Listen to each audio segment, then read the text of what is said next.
So we'll start with the 8 DFA mistakes that I mentioned earlier. The first one is incorrect footprint design. One of the most frequent DFA problems we see starts with component footprints. If the footprint dimensions do not match the data sheet, it might cause placement errors. Another common issue is using an outdated component data sheet. Missing or incorrect polarity and pin 1 markings increase the risk of orientation errors.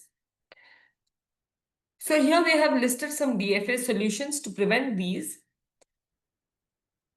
First, you need to ensure that the footprint aligns with the latest version of the component datasheet. Also indicate the polarity and pin 1 markings using silkscreen. Make sure the units align with the centroid file. Let's discuss incomplete assembly drawing.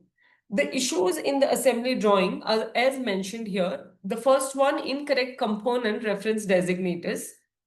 Then you have missing pin 1 markings and XY coordinates. And of course, undefined assembly instructions for the top and bottom layers. So to avoid these, you need to include these following specifications in your assembly drawing.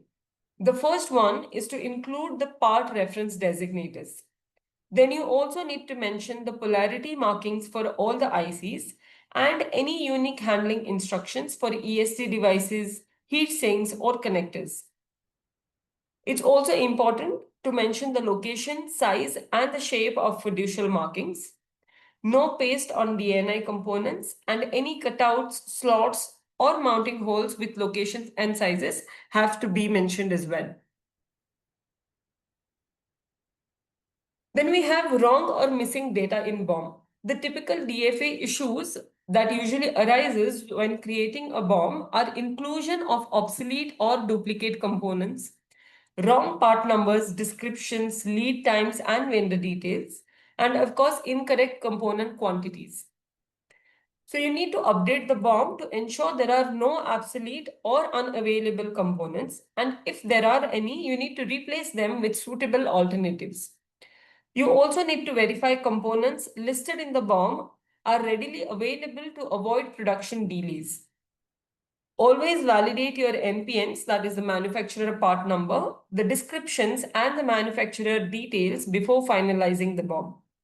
And estimate the component quantities as per the assembly requirements. You can always try out our tool BOM checker. This tool instantly flags issues in your uploaded BOM and generates a cost estimate for the specified number of PCBs.